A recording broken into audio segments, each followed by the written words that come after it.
You can. If not, I can do it.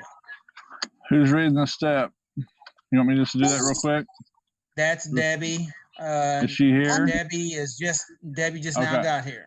All right. Oh, there she is. Are we ready?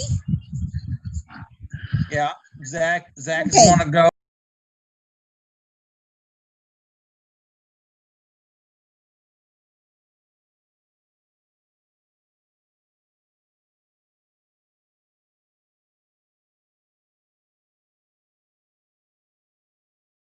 Right. All right. Yeah, I'm ready.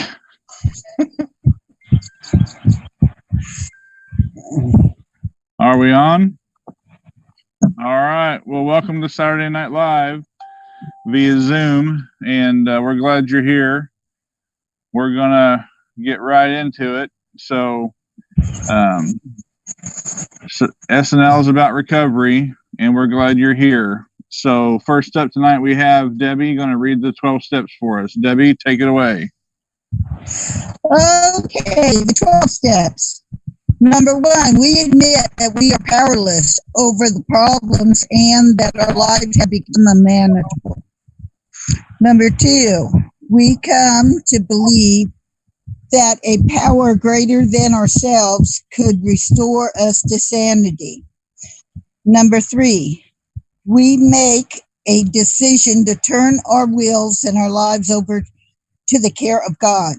Number 4, we made a searching and fearless moral inventory of ourselves. Number 5, we admit to God, to ourselves, and to another human being the exact nature of our wrongs. Number 6, we were entirely ready to have God remove these defects of our character. Number 7, we humbly ask God to remove our shortcomings. Number 8, we made a list of all persons we had harmed and become willing to make amends to them all. Number 9, we made direct amends to such people wherever possible, except when to do so would injure them or others. Number 10, we continued to take personal inventory, and when we were wrong, promptly admitted it. Number 11, we sought through prayer and meditation to improve our consciousness contact with God, praying only for knowledge of His will for us and the power to carry it out. Number 12, having a spiritual awakening as a result of these steps. We tried to carry this message to others and to practice these principles in all our affairs. Take it away, Zach.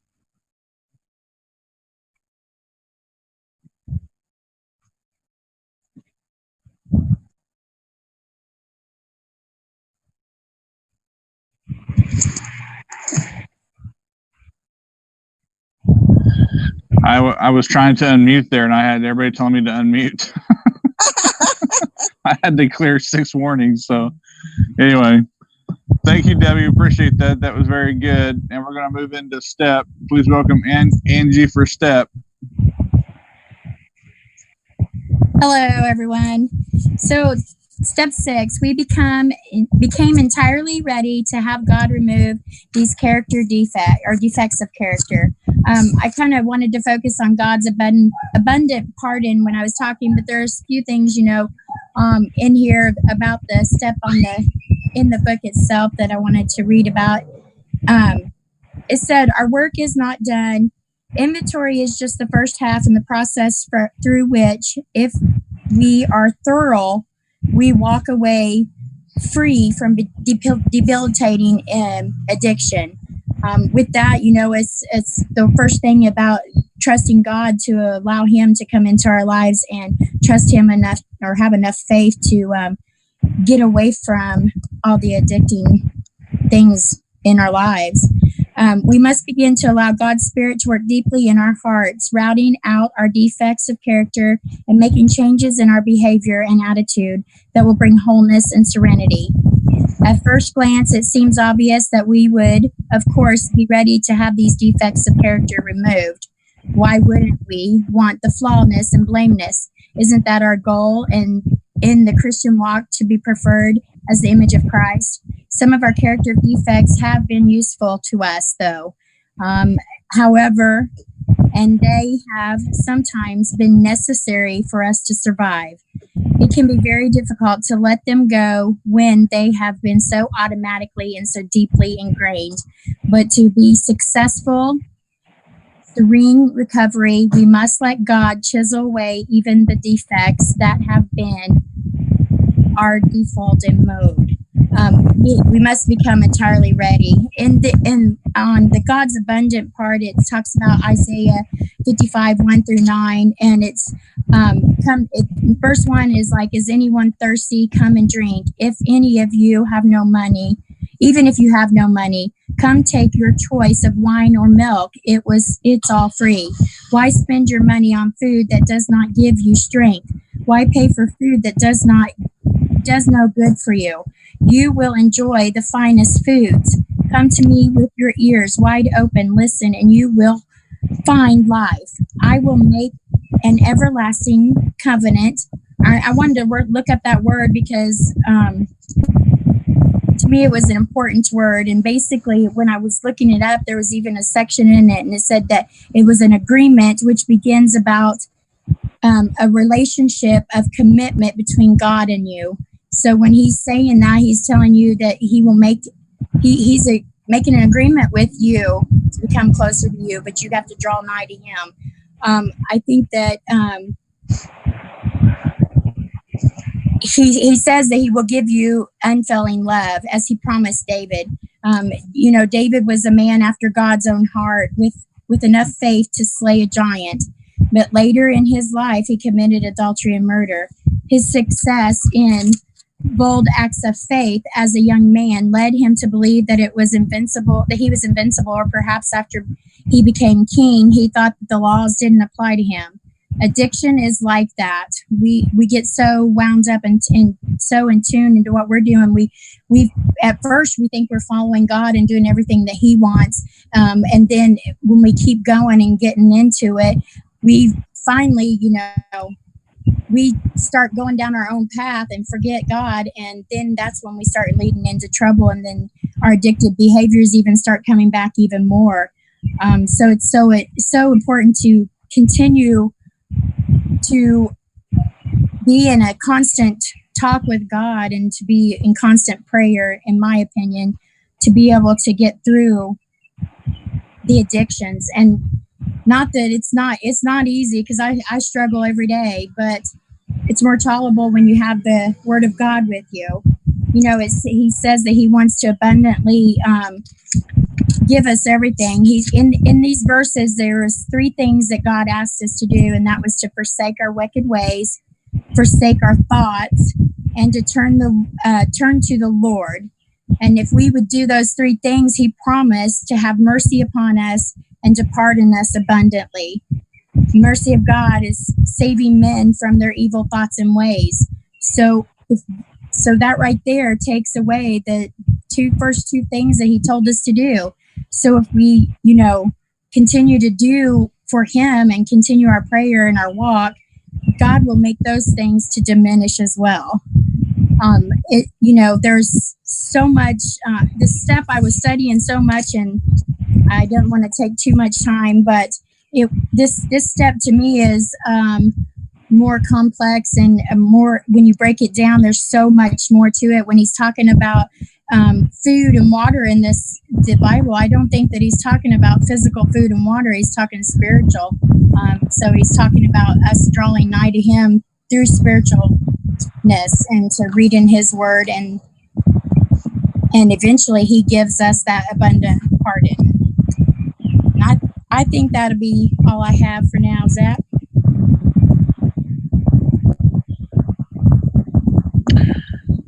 All right. Thank you, Angie. That was really good. And we're going to kick it over to Paul for reflection. Everybody welcome Paul. Yay, Paul. So, we're talking about God's abundant pardon, but before I get into that, I want you to think about the thing that you won't forgive yourself for. What garbage in your head is it that keeps you in prison? Now, when you have that thought, it brings in negative emotions and negative feelings. And so what I have just done is I have taken your power and joy away from you by bringing that up.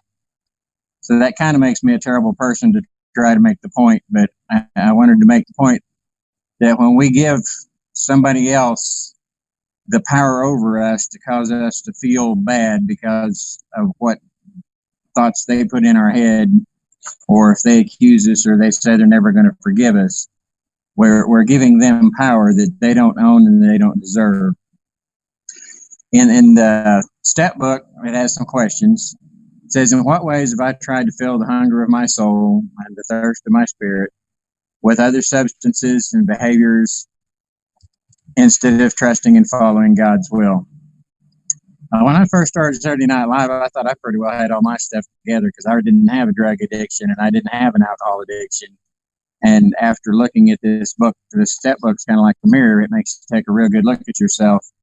And the way I avoided feeling the feelings that were negative to me was I worked constantly.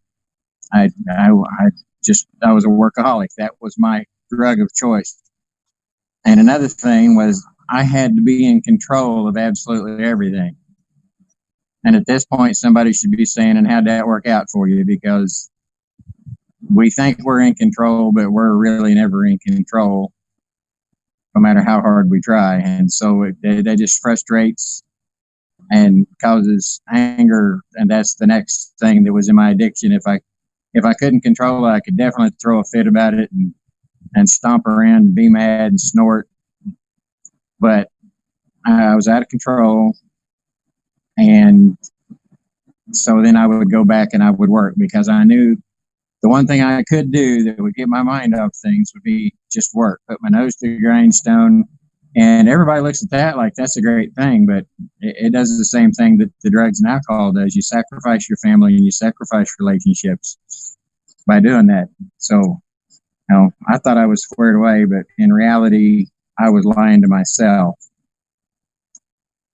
Then the next question is, am I ready to turn to God for abundant pardon and for continual nourishment of His Spirit and keep me free from addictive behaviors? Why or why not?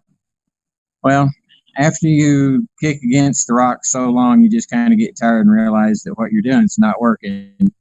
And that's why everybody that's on tonight is here, is because we realize that we're going to need help to be able to get beyond our behaviors, beyond our addictions. And at some point, I realized it's just so much easier to give away the hurts, the pains, the guilt from not being able to do what I thought other people expected of me, and the guilt for the things that I did do that were most definitely bad, wrong, but it was the only way I knew how to deal with life, because that's what addiction is. You make a lot of bad mistakes by not dealing with life in a good manner, and it cycles down and drags you down.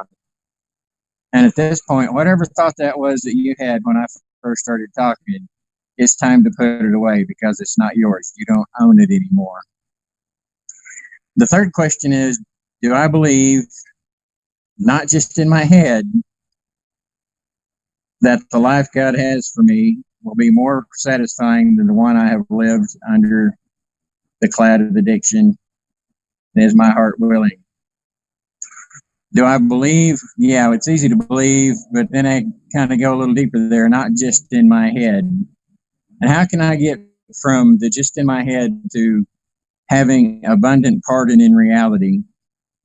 And the way that I've seen that done is by seeing that done by others.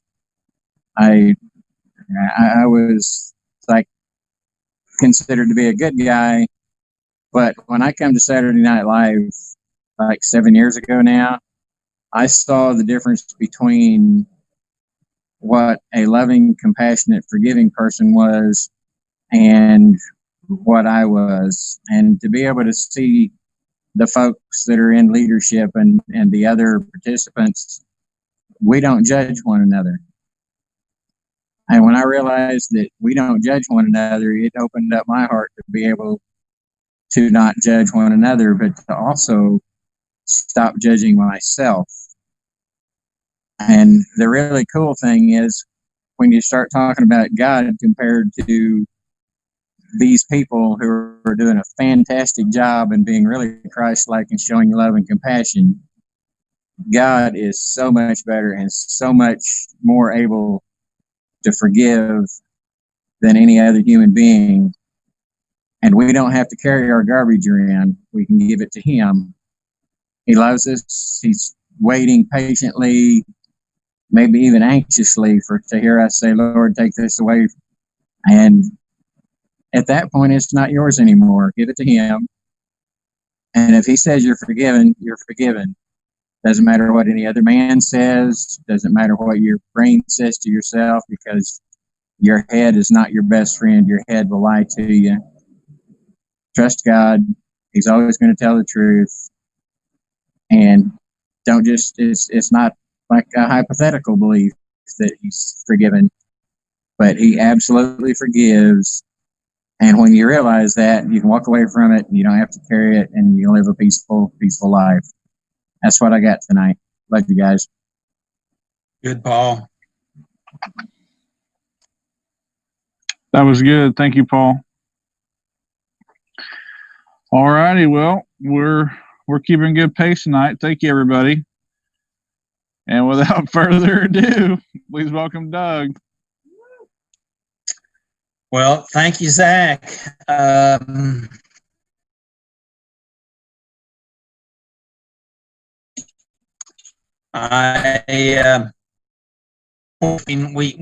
were planning on trying to only have a 1 hour meeting tonight. We discussed it in our leadership meeting, and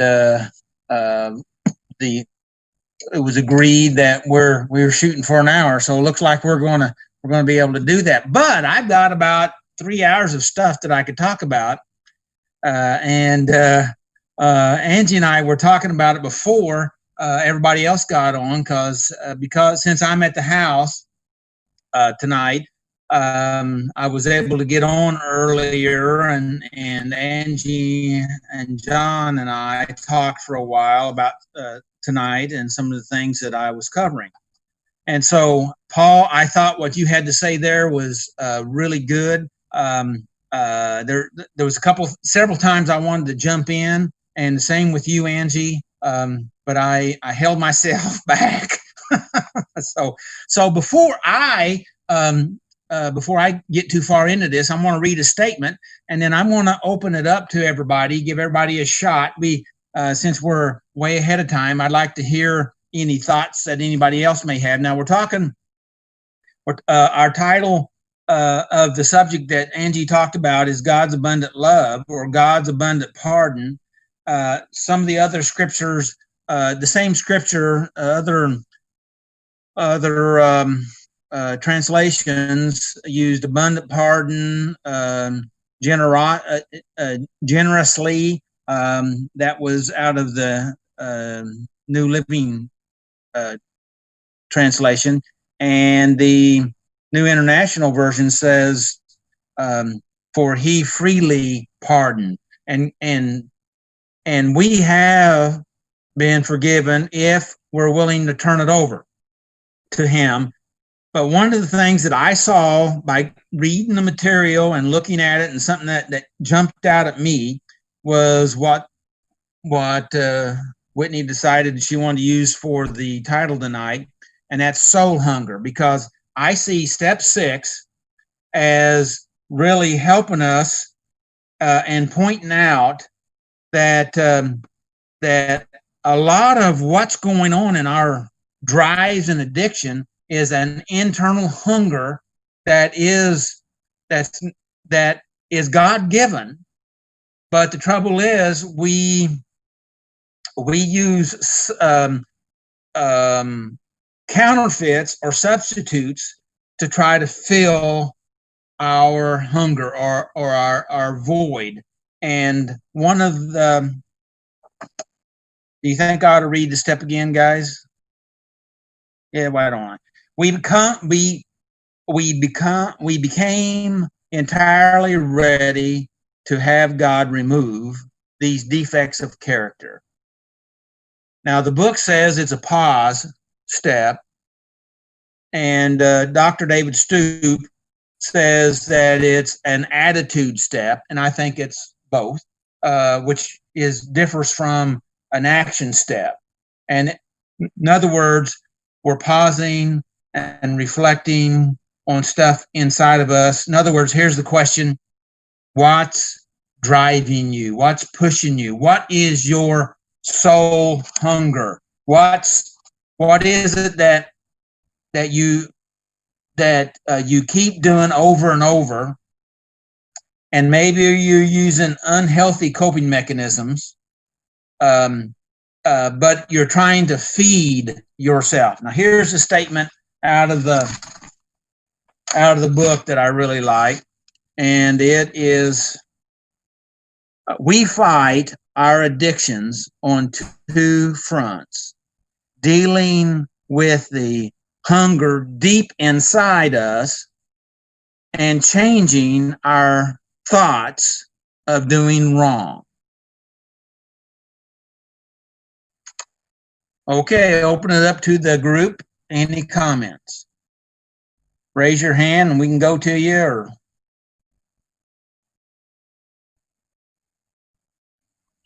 Can you read that again? you bet.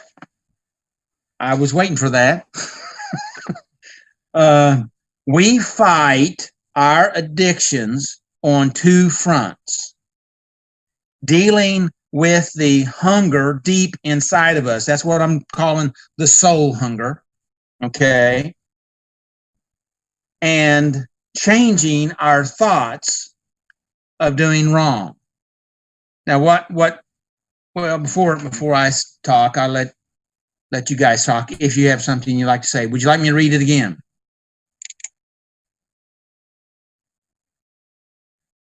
I didn't see any nods or anything. Lisa? Yes. Well, I think this is, well, I'm going to be just kind of raw for a minute and be vulnerable. Not my favorite thing to do. So, but for me, talking about what is that thing that motivates you and drives you is I struggle with connection because I'm not willing to be vulnerable with people. And part of that is because when I really look at it, it's what drives that is my own feelings of unworthiness, my own feelings. You know, even when I find myself in that human moment where I'm judging other people, I find very often that the things I'm judging in them are the things I dislike about myself. Or the thing, you know, that's my way of kind of a checks and balances, like how do I measure up, you know? And so the thing that drives me is that I crave connection, but I struggle with being able to be vulnerable enough to trust that I'm worthy enough. So that is one of the hardest struggles that I've ever had to deal with. It's what I deal with daily. You know, that's a daily struggle for me. And like Paul said, like Paul said, when I came down to SNL, I found people who truly were practicing loving people. We say down there that we love you. We may not like your stuff, but we love you. And learning to love people right where they're at is probably one of the hardest things. Learning to love ourselves right where we're at is probably the first hardest thing, but loving others, you know, it sometimes seems to come easier. than learning to love ourselves where we're at. But that, I think, is what we practice over and over at SNL. All the tools, all the skills, everything that we get is all about how do we learn to love ourselves and others right where we're at, in the midst of the hot mess, the same place that God does. In the midst of our hot mess, he still loves us, and many of us, even though we get mad and struggle with relationship with God, and that's okay, at our heart, we love him right where we're at too, even when we're angry. And so I think that for me, this step is one where, and it's interesting. The girls and I were out for a drive today, and we were talking about some of those things that we struggle with. And, so I was able to be vulnerable with them and tell them some of the things that I've been struggling with. My depression and other stuff through COVID and the quarantine and just the state of the world right now. It makes it really hard, and sometimes you feel lost and you don't know what to do, feel scared. You miss people, but people scare you. So not knowing your routines you can't plan anything because things may come up. And so connection, the thing I crave the most, is the thing that is the hardest right now, and if it's not a virus, then it's other stuff that just seems to be drawing bigger and bigger wedges in the midst of people. And that makes me sad. So that's just where I'm at. That's my thoughts on it. My drive is that connection and feeling worthy enough for connection. That's all I got.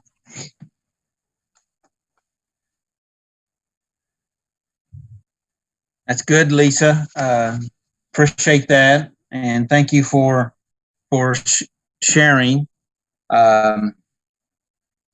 Anybody else have anything to say before I start into my stuff? Okay, Zachary.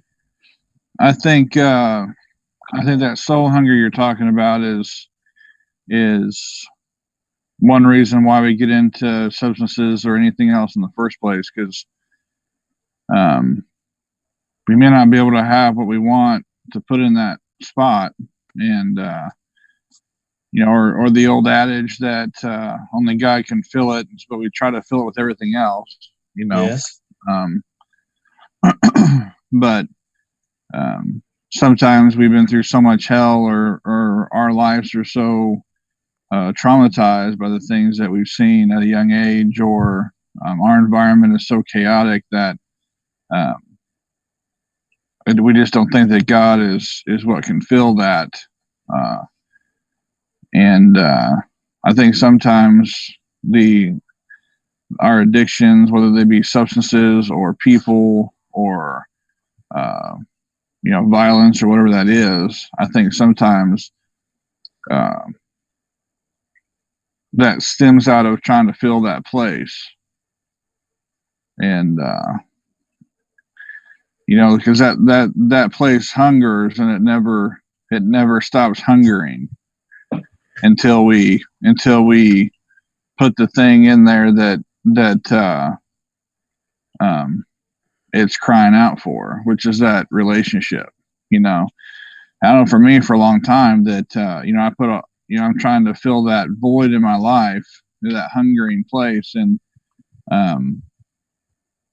I just didn't ever think that God was what it was crying out for. And then the thing that, what I had to represent God, what I looked at, I didn't really want no part of, because I didn't get saved until I was 17, almost 18 years old. I was almost 18 when I got saved. And because I didn't like what I saw of Christians, I didn't like it, and I didn't want to be, this religious, fake, weak thing. And that's how I perceived it. And there was some of that was true, because I would see people, doing bad things with me throughout the week or at the bar or whatever. And then, and yeah, I was doing those things when I wasn't supposed to be. I was too young to be in there doing those things.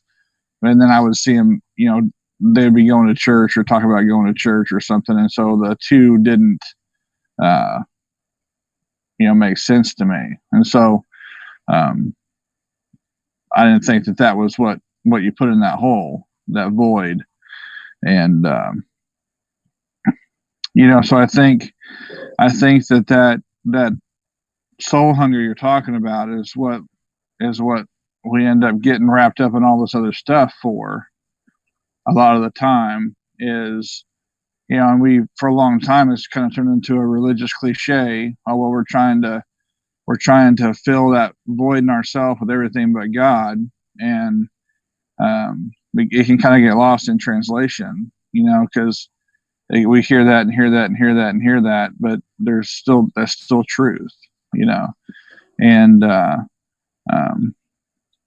think it's important to put out there that if you don't, you know, don't do what I did, don't look at your options and think, well, that's what church is, or that's what godliness is, and that's not gonna, because what I was seeing, I knew was not going to fill that hole in me, because that wasn't real, you know.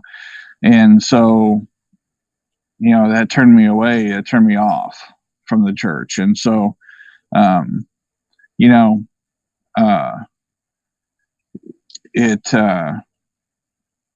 you know, so just because if your perception of church may be negative, it doesn't necessarily mean that you know, you're seeing the truth or what's real. Maybe you need to get a different perspective, you know. So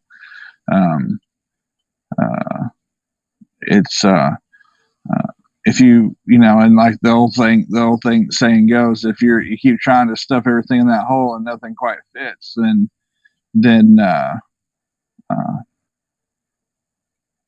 you know, give God a chance, you know. And the funny thing is and my mom's on my watch party tonight watching, and she'll probably find this as funny, is that I remember, because I was not an easy kid to raise, and I remember my mom invited me to church, and she would not quit, you know, invite me to church. And I made her a deal. I said, okay, I'll go 4 Sundays in a row with you, and then you can never ask me to go to church with you again as long as I live. And she made that deal. And the 5th Sunday I went to church and she stayed home. And and you know, and so, you know, something happened. I had an experience or an encounter with something bigger than myself, and it wasn't easy. There's a lot of stuff he and I had to work out, and you don't have to have it all figured out, you know. And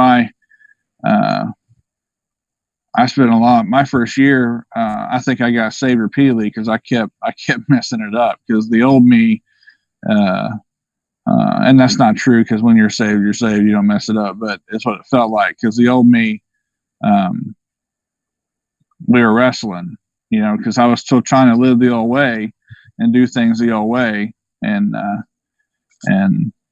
you know, I had to learn how to do things the new way. And you don't got to become this religious weak thing to love and serve God. So anyway, I'll be done. Back to you. Thanks, Zach, and thanks everyone. Thanks, Lisa. And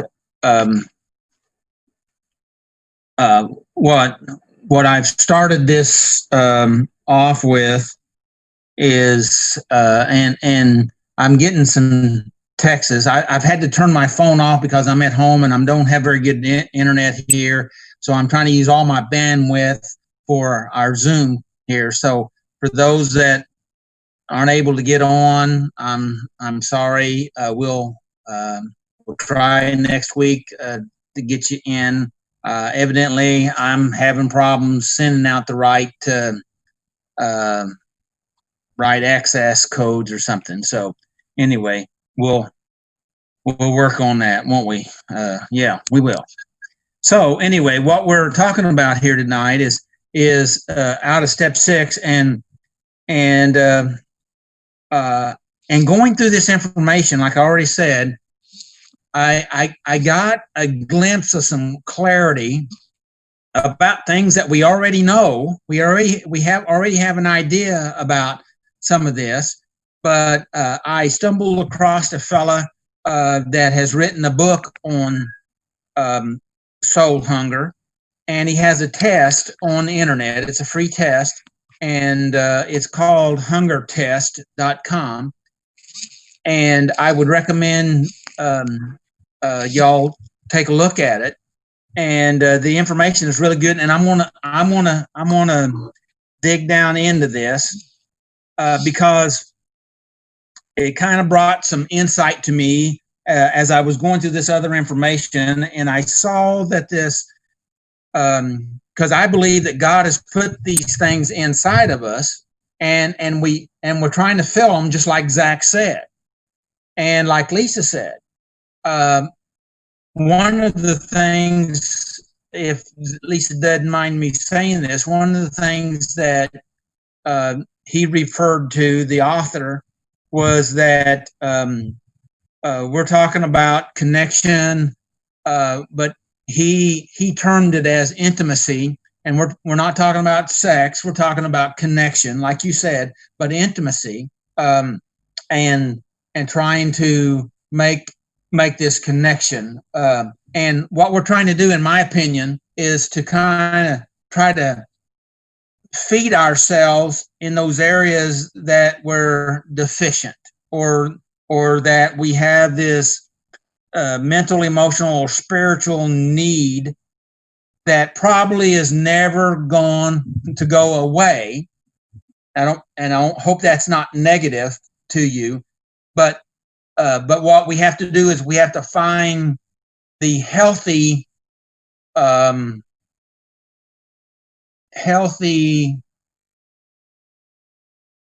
part to fill those needs that we have. And so let me just touch on this. And I'm thinking that I'm going to be talking on this a while as I learn more, and I'm going to be getting the book and going through it. And he made reference to the gifts of the Spirit out of Galatians 5. And there's 9 gifts of the Spirit. And what he did was take those 9 gifts, and right below the fruits of the Spirit, it talks about the works of the flesh. He ties them together. If you want to look at that, that's out of Galatians 5, 22 through 22 through 25, 26. And an interesting fact, he was able to correlate 1 fruit of the Spirit to 2 works of the flesh. In other words, there's a healthy part that we're looking for to help us, but there are, in most cases, in 8 different cases, there's 2 works of the flesh that you could, in an unhealthy way, substitute for the work of the flesh, work of the Spirit, the gifts of the Spirit. And oftentimes we look for substitutes to what God wants to give us, and we have to identify that. And it's very interesting, the information that I've gone through. Another lady talked about that she gave 11 signs of soul hunger, but she said there's 3 primary ones, and one of them is let's see if I can find. I don't have those specific ones down. She basically referred to in her area that her biggest weakness was in food, and so trying to feed that insecurity, that need with the substance of food. Another one of the other top ones is alcohol or drugs, trying to compensate, which we're very aware of all that. And the third one was, I believe that she said it was compulsive shopping. Anybody have any of that problem? Don't answer that.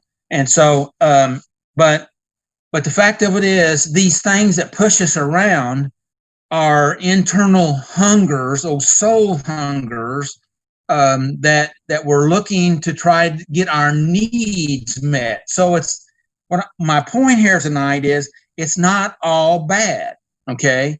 It's just we need to recognize it so that we feed it with the right stuff. Does that make sense?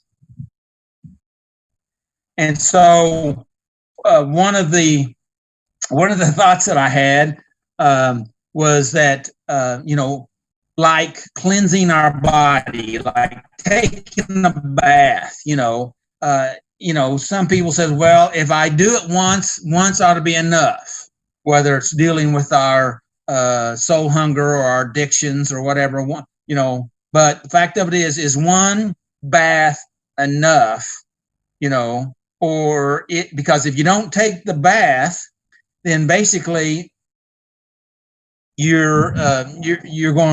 people will have a hard time being around you, right? Yes. And also, if in these thoughts that I talked about a while ago, changing our thoughts, because see, we have aligned our thoughts with our soul hunger, and if we try to fulfill that need in an unhealthy way, or in the works of the flesh, if we use the terms of the scripture, then our minds are wired to only go after those things.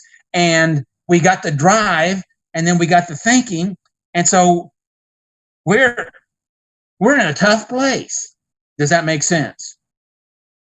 And so what we have to do is we have to be aware and not punish ourselves, not beat up on ourselves, don't shame ourselves, don't torment ourselves. But if we're not aware of this and continually, like taking a bath, continually to work on our attitudes, then in our thinking, that stinking thinking will keep coming up. Does that make sense to you all? And I was talking with Angie earlier about King David. You mentioned King David. Do you think I ought to go ahead and tell the story, Angie? You do? Okay. And I have it several weeks ago. Maybe this is the reason why the soul hunger jumped out at me so much. But several weeks ago, I was talking to someone, thinking about David and why David behaved the way he behaved. Okay. Or maybe we could say why you behave like you behave. Is that getting too close, Lisa? Zach, Kate, Angie, John, Paul, Debbie, Whitney, all those others out there, hopefully.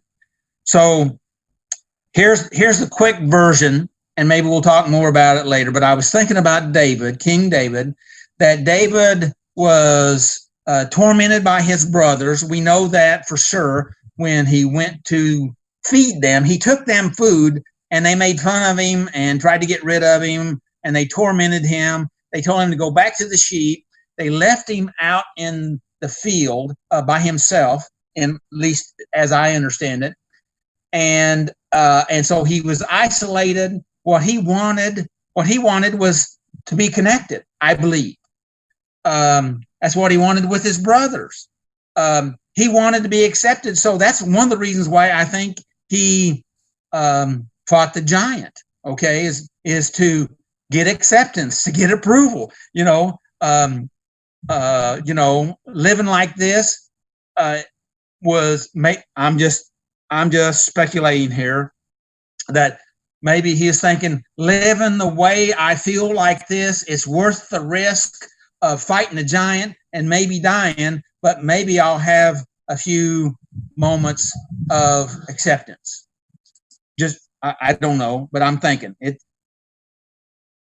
I kind of relate with that, and I'll just do the risky behavior. How about using that terminology? I'll just, they want me to do it, so I'll just do it with them. Okay.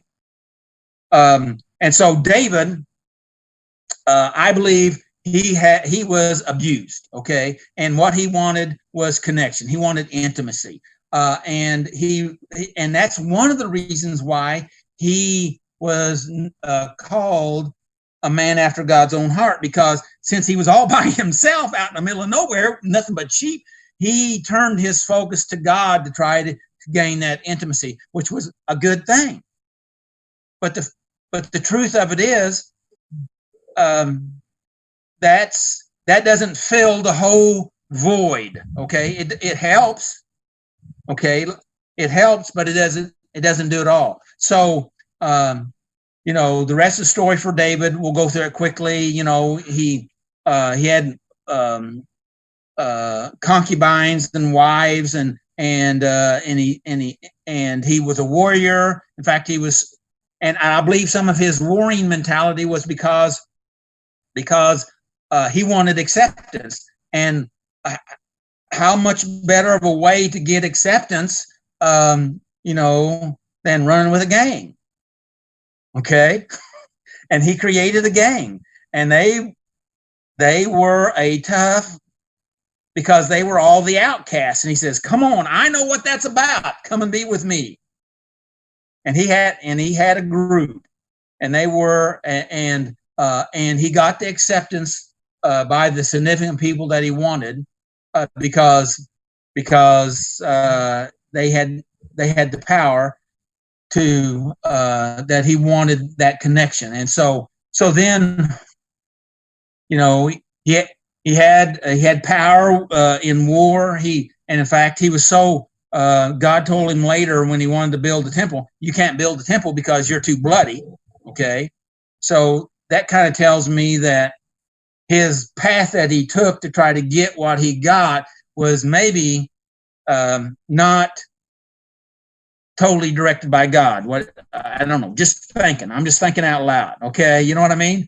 And so the bottom line of Bathsheba, he saw Bathsheba, man, and so basically he got her pregnant. He seduced her, called her over. I mean, who wouldn't want to sleep with the king, so to speak? And so he got her pregnant, tried to have her husband killed to cover it up. And again, this is a man after God's own heart. This is a guy that is a man after God's own heart. This is a guy that is a man after God's heart. Okay, and so here he is. He's done all these things.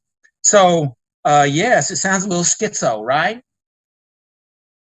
Dual personality. How about that one? Maybe bipolar. I don't know. Maybe he had some mental disorders in here, or emotional disorders. Is that too much?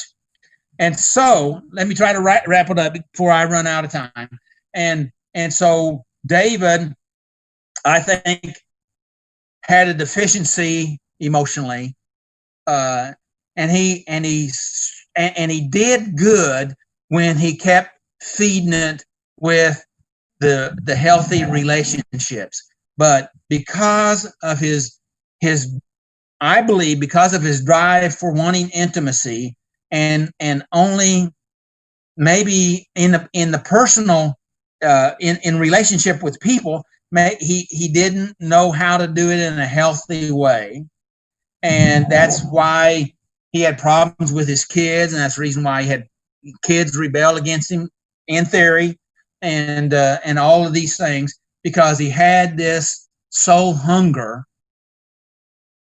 that he was always driving to fill. I'll shut up now and let you guys give me your thoughts if you have any before I wrap up.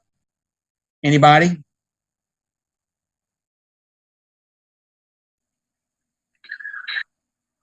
I don't know. There's a lot to process there.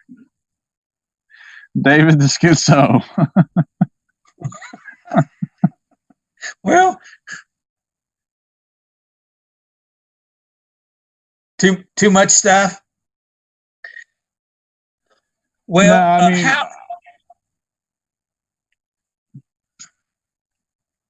I mean, I'll wait for you. Well, we're talking about soul hunger. We're talking about those things that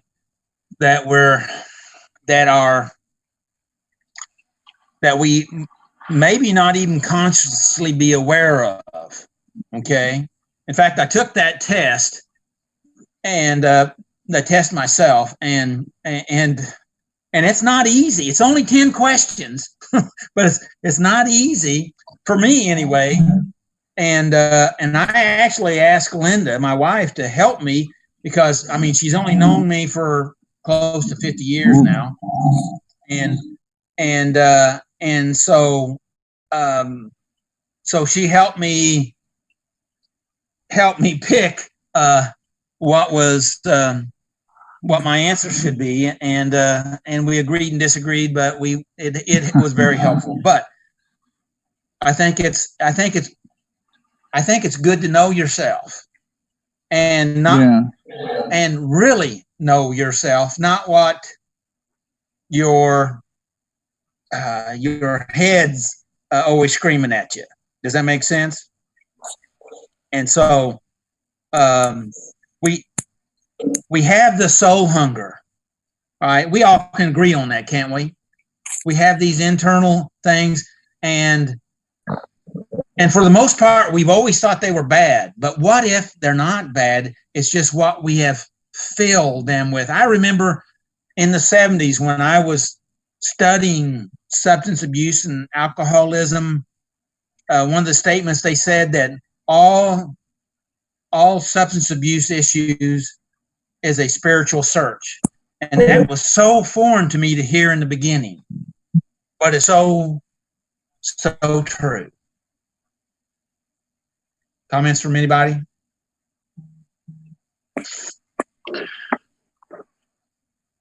Well, I know we have to wrap up soon, so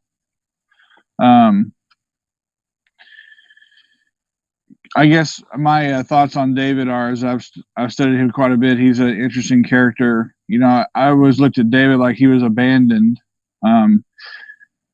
People might say, "Well, how was he abandoned?" Well, you know, he was like the son that was kind of unwanted. He was always put out with the sheep, and you know, when they came in to anoint the king, they didn't even call him. You know, right. It was like it couldn't be him. You know.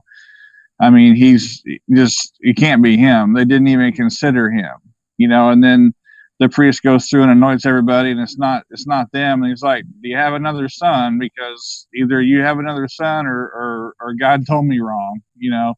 And so he's like, well, yeah, I actually do, but you're not going to want to look at him because, I mean, it's David, you know? And so, I mean, I think I've identified in ways with that somewhat. And, you know, so he was always a survivor, always a rebel, you know, always kind of unwanted. And I think that, you know, we talk a lot about the things that push us around, the voices that push us around or influence our decisions. I think that David was always kind of a loner and a rebel.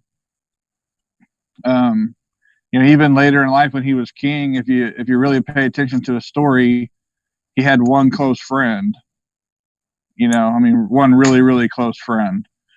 And if I remember correctly, his name was Jonathan. Don't quote me. Go back and check. But it is Jonathan, and I think and actually that's part of my evidence for his neediness, because I don't think Jonathan, and there's going to be people that disagree with me, I don't think Jonathan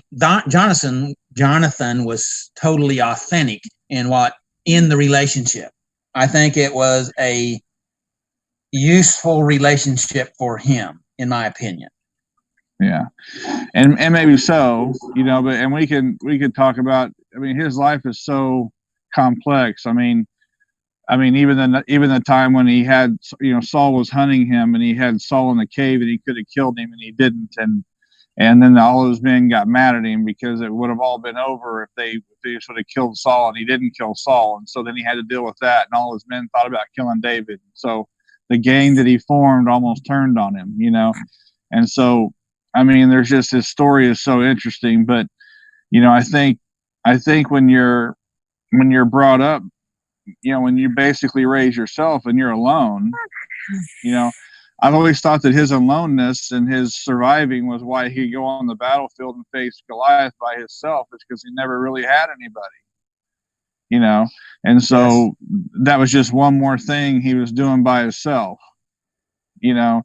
So it didn't, you know, and then this part of the story where, you know, they wanted him to wear the, you know, the king's armor to go down and face Goliath, and it didn't fit. And, you know, so he just went down there as he is. You know, his story has so many messages, but, you know, he went down there to do that because, I mean, it was just one more thing he was doing by himself.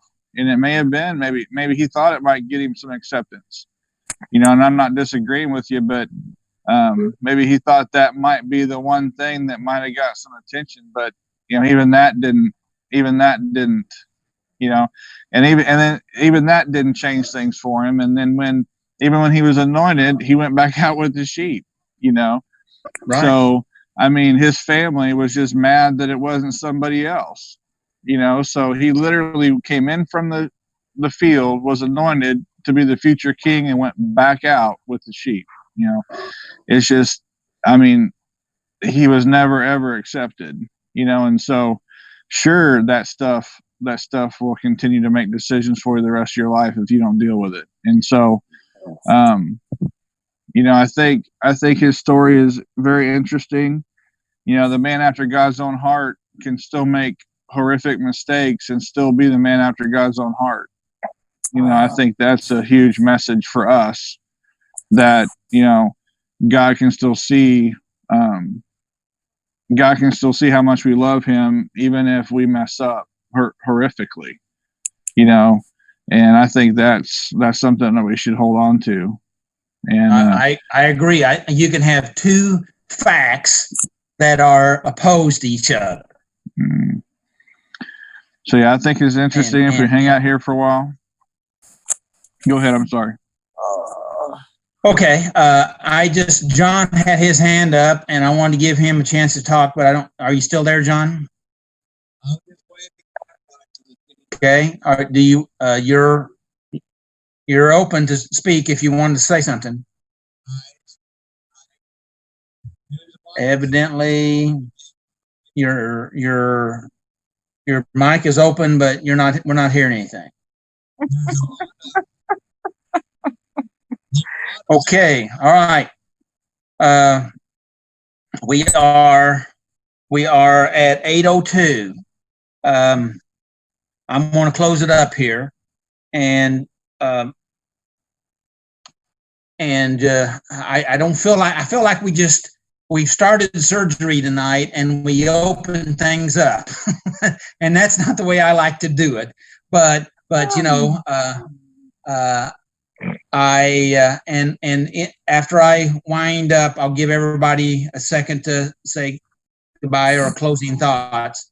But you know, I want you to take tonight's message of soul hunger as being a positive message, that we all have these desires, these hungers, that because we are a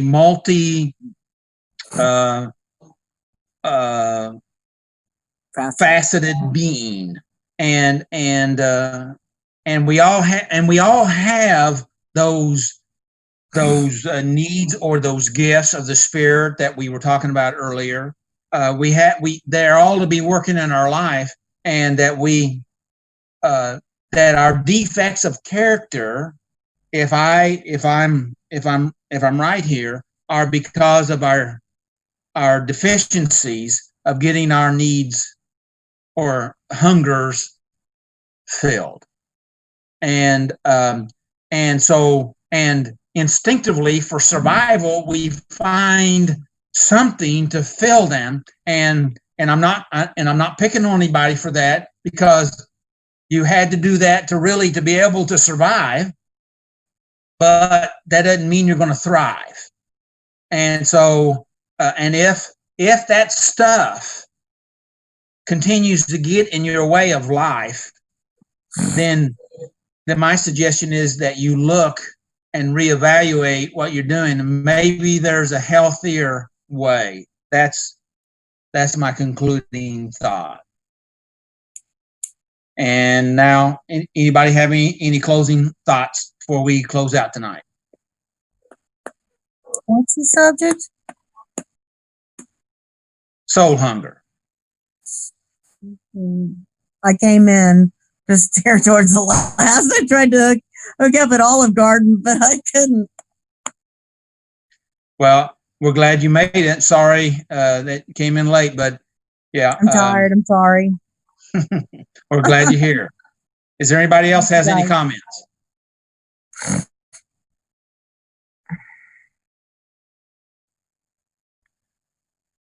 All right.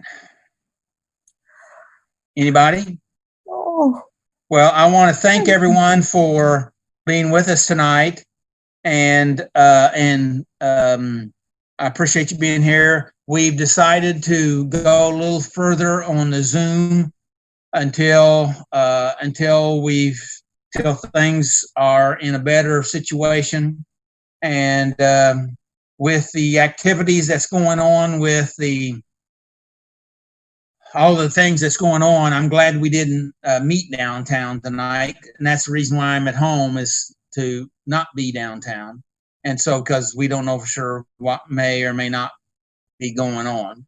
So anyway, I'm glad that I hope everybody out in internet land find some of this beneficial. I would recommend you going and looking at that website, and I believe it's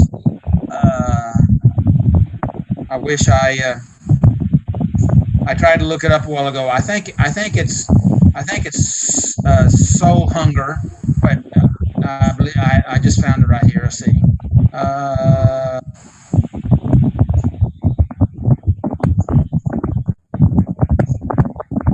It's just called hungertest.com. hungertest.com. It's free. All you have to do is put your email in it. Say it again. Good, thank you. And I'll be digging into this further, because I think it's got some really good stuff in here.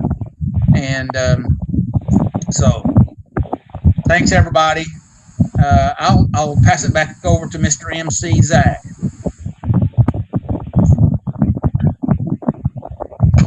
All right. Well, we appreciate you guys joining us, and hope you guys will join us next week. And we know we'll be Zooming next week, and then we're going to reevaluate and see where things are at. And so we love you guys. Stay safe out there, and we'll see you then.